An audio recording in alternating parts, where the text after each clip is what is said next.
health system, health insurance system, we have a specific kind of access for the non-regular people. It's kind, I don't know the word even in French, it's kind of a aide médicale, it's called aide médicale, yeah.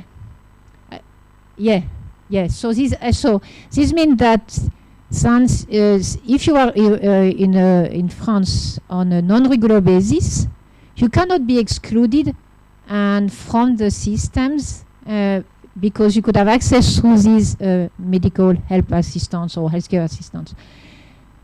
So, but then you're still non-regular person, so it's not the same access, total access than the others. But at least,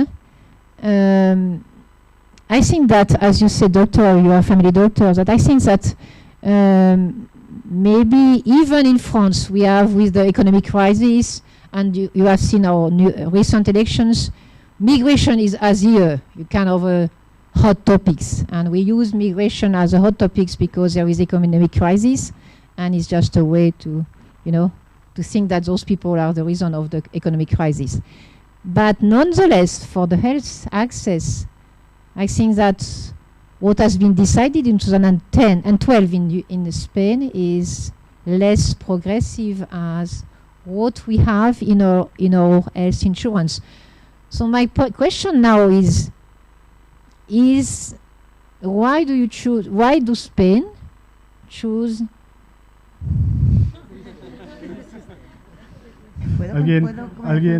¿Alguien se atreve a contestar a esa pregunta?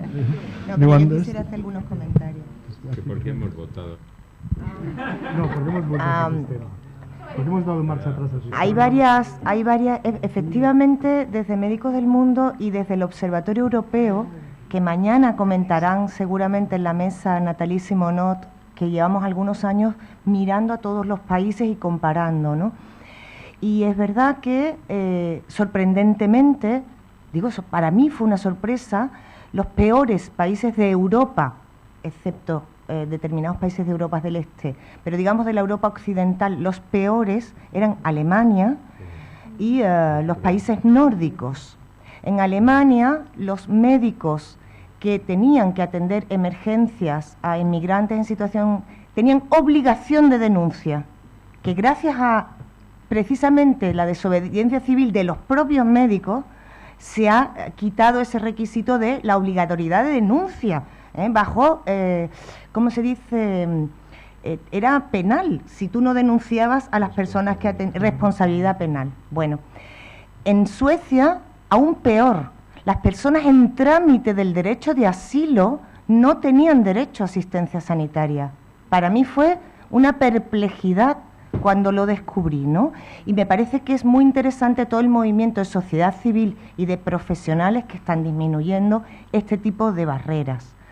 Ahora, cuando hace unos años, hace 4 o 5 años, presentábamos en Bruselas este informe, yo estaba muy orgullosa como española, porque decía, Bélgica no está mal, tienen un sistema paralelo para las personas en situación administrativa irregular. En Francia, aide médicale, bueno, pero nosotros los tenemos integrados en un sistema nacional de salud.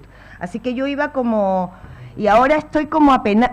Creo que todos los profesionales y las personas que estamos aquí, sobre todo porque no se entiende el motivo, no está tan claro que el motivo, que las razones económicas que han aducido sean reales. Y lo que sí constatamos como profesionales, y creo que todos, es que frente a un motivo no suficientemente explícito, lo que sí está claro es la disminución franca de los niveles de salud de esta población que vamos a obtener. Solo añadir un par de cosas, porque la verdad que lo has resumido súper bien. Se está utilizando el argumento de la crisis y la austeridad para introducir cambios que son ideológicos, porque se está esgrimiendo que nuestro sistema era insostenible y, sin embargo, todos los estudios que hay acerca de la sostenibilidad de nuestro sistema sanitario demuestran lo contrario, que es uno de los sistemas sanitarios europeos que mejores resultados obtiene con el menor gasto, y eso lleva siendo así ya un par de décadas. Entonces, no hay absolutamente nada que respalde el argumento de que estamos en crisis, no hay dinero y entonces hay que excluir a gente. De hecho, es que los últimos estudios que se han publicado y que efectivamente en este congreso yo creo que hay varias ponencias al respecto, muestran cómo este cambio va a ser mucho más caro que nuestro sistema anterior. O sea, que el impacto que va a tener va a aumentar el gasto que un sistema en el que el acceso sea universal. Entonces, realmente responde, o al menos la conclusión a la que llegamos desde YOSI es que responde verdaderamente a un cambio de modelo totalmente ideológico que nos lleva hacia un modelo de aseguramiento. Una cosilla. Yo creo que también cuando se toma una medida de este tipo, ¿no?, de cortar el acceso, como he dicho antes, hay que ver también cuál era la situación ante una crisis. Y la situación de protección social que aquí hay respecto a comunidades vulnerables, entre comillas, desde luego deja mucho que desear comparado con la que tiene Suecia, donde podemos ver cómo a los refugiados sirios pues se les está dando un sueldo, se les está dando un trabajo, con lo cual ya entran en el tema de salud. O la que, por ejemplo, pues en Londres hace poco, pues tenemos allí un familiar viviendo que a los 2 meses de estar allí, por tener una hija y ser familia monoparental, pues está teniendo la mitad del pago de su piso. Quiero decir que el sistema de protección que aquí hay en España, desde luego, no tiene nada que ver con el sistema de protección que hay en los países nórdicos. Y eso también es importante a la hora de comparar, independientemente de que me parezca fatal que en Suecia, por ejemplo, un niño inmigrante no tenga derecho a atención sanitaria, ¿vale? Sí, yo añadir a lo que habéis comentado, se me ocurren otros 2 motivos por los que se hizo el Real Decreto. Uno, porque había que buscar culpables falsos, ¿no? O sea, para que no se hable de la banca, de la especulación financiera, a la sociedad le viene bien buscar un culpable fácil, y muchas veces las minorías étnicas y los inmigrantes son un culpable, ¿no? Entonces, es una buena manera. Y luego, en segundo lugar, la exclusión de la población en situación irregular, el inmigrante en situación irregular en España, fue en el mismo Real Decreto Ley que, como ha dicho Teresa, cambia el modelo sanitario español. O sea, yo también, mal pensando o bien pensando, creo que han usado también parte de los inmigrantes como tapadera. Me explico. Es gravísimo lo que pasó con la población inmigrante, ¿no? Pero como bien ha dicho Rogelio, hasta el año 2000 no tenían atención y había parches de alguna manera. Pero lo que además han cambiado no solo es un tema que afectaba a un 3% de la población del país, sino han cambiado de un modelo de Sistema Nacional de Salud, como bien has dicho, a un modelo de seguridad social llevándonos 30 años atrás, ¿no? Y cuando salió el Real Decreto, tanto los partidarios como los que estaban en contra, hablábamos de los inmigrantes. O sea, la opinión pública globalmente se ha hablado muy poco de que están cambiando el modelo. Entonces, muchas veces yo creo que es bueno recordar, y afortunadamente a nivel colectivo se está trabajando en recordar los aspectos, ¿no? No solo recuperar la atención a los inmigrantes, sino recuperar un modelo que es eficiente, equitativo y muy razonable. Sí, solamente un añadido. De hecho, cuando yo estoy convencido, y no lo he podido verificar con el gobierno, porque no hay forma de interaccionar con ellos, en verdad ellos estaban muy preocupados no por los inmigrantes en situación irregular. Los inmigrantes en situación irregular, yo estoy convencido que cayeron por error en la norma. No se dieron cuenta de lo que estaban haciendo.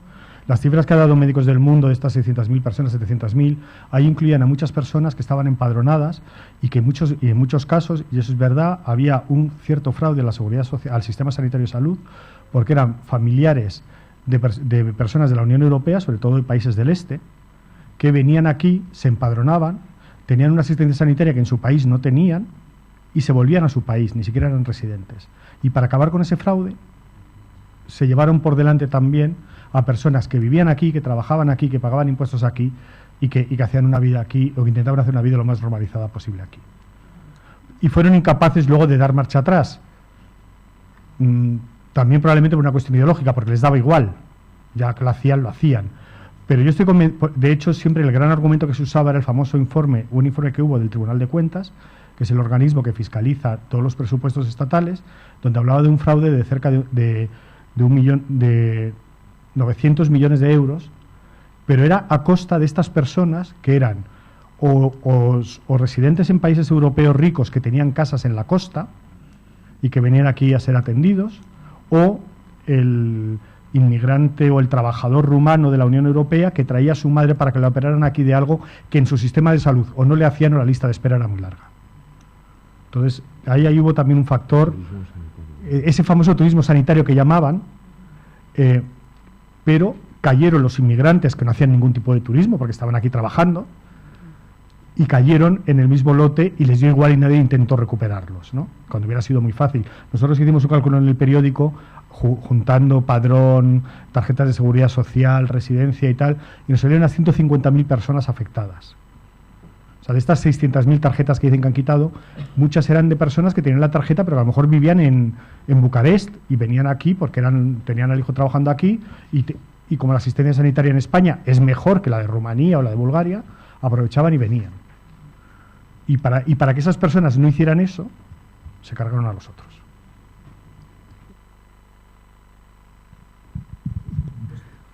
Me gustaría comentar... Que no digo que estuviera bien, pero digo que era el objetivo. No, pero me gustaría replicar a esto porque no comparto esta idea en absoluto, entre otras cosas porque cuando se aprueba el Real Decreto, uno de los supuestos que quedaban excluidos eran todas las personas mayores de 26 años, españolas, que nunca hubieran cotizado, que perdían el derecho a ser beneficiarios de sus padres, y esto cuando se publica el 3 de agosto, el Decreto 1192-2012, se retira y se establece un tope de 100.000 euros de renta. Pero esos son los errores de un ministerio que hace muy malos decretos. Entonces, el volumen de correcciones de aquel decreto, exacto, efectivamente, yo no lo he visto, en 15 años de información no lo he visto jamás. Efectivamente está muy mal. Estaba muy mal pensado y hecho muy deprisa porque la decisión además no salió de Sanidad.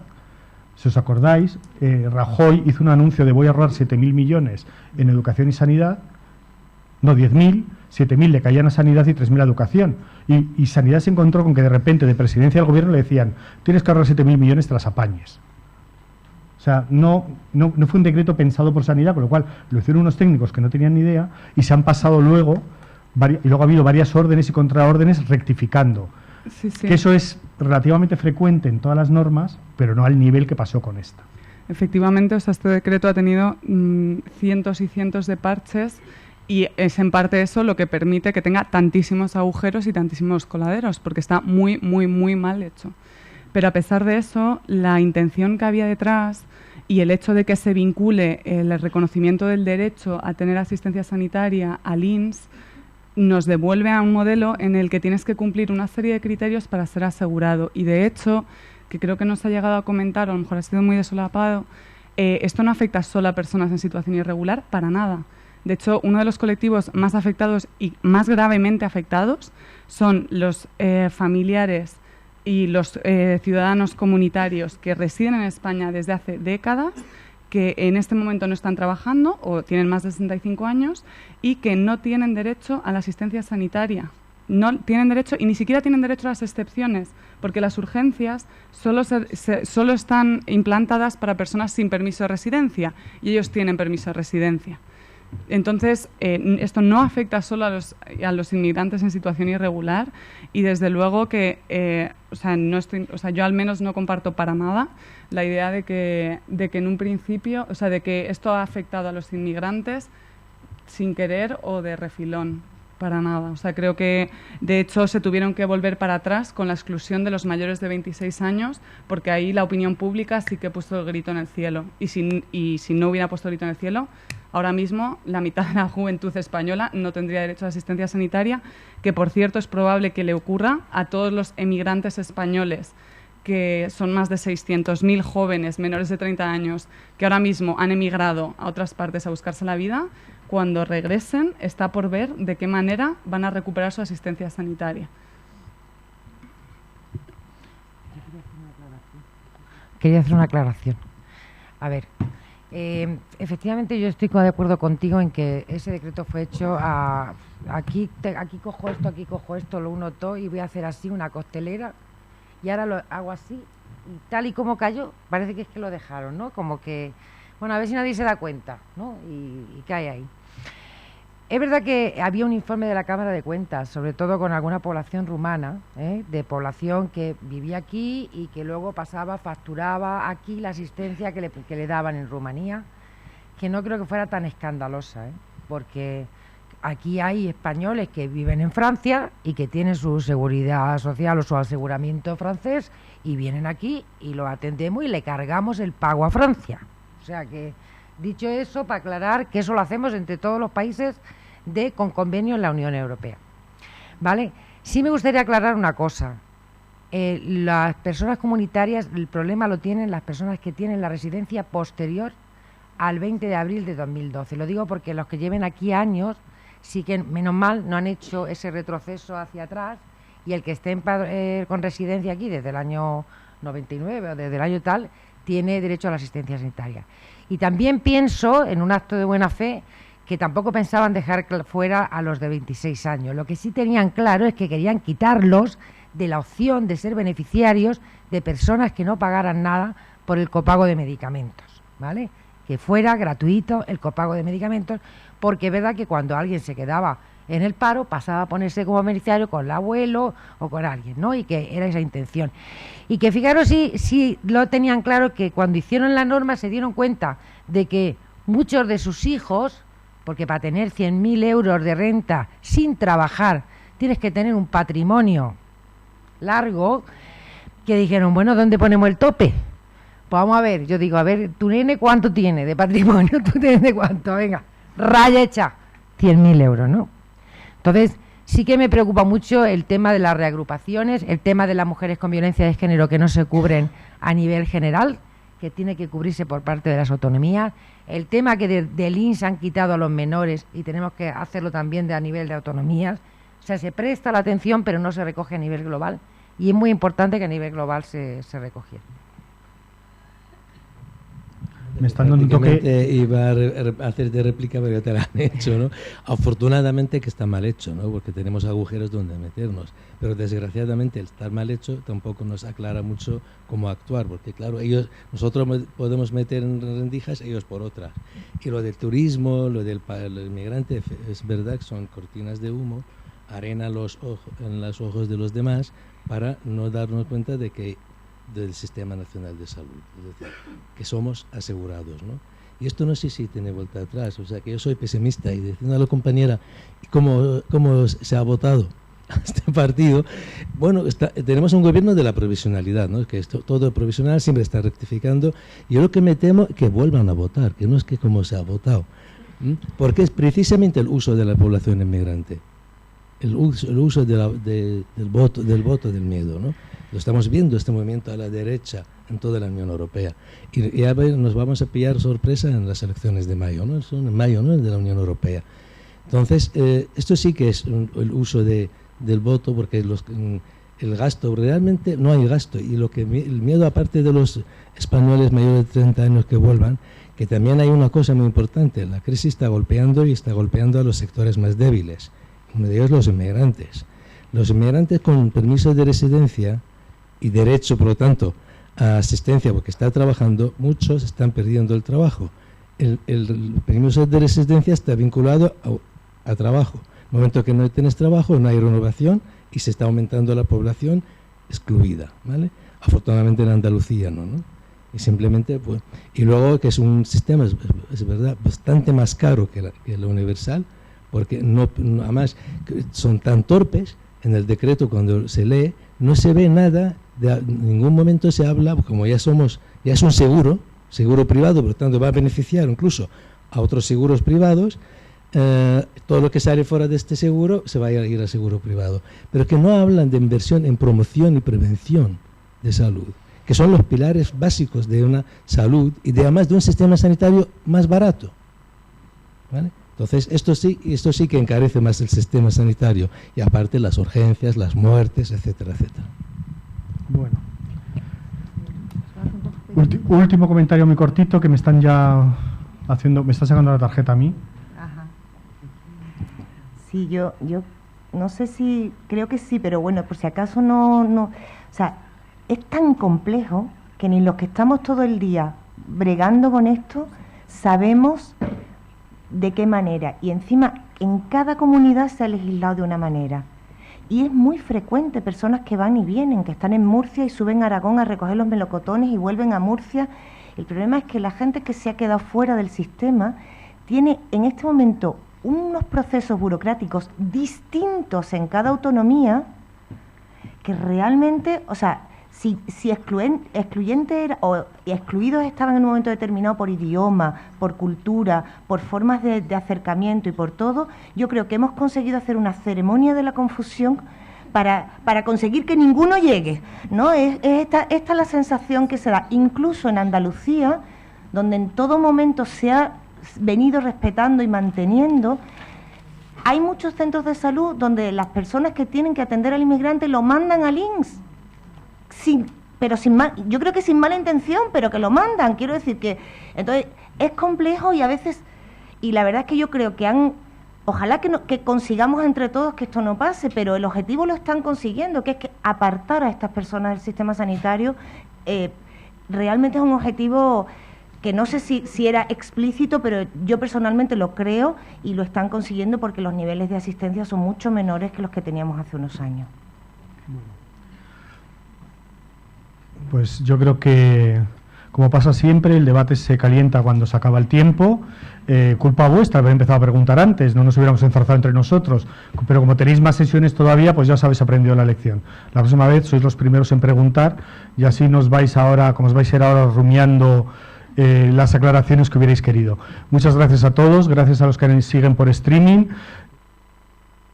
Espero que hayáis sacado más o menos una idea de lo que está pasando, de que pese a la confusión del decreto y de lo que está sucediendo, hay gente que se las arregla para buscarle las vueltas y para intentar evitar lo que sería a todas luces una injusticia y un desastre sanitario. Que lo paséis muy bien en Granada y bueno, ya habrá más. Hasta la próxima.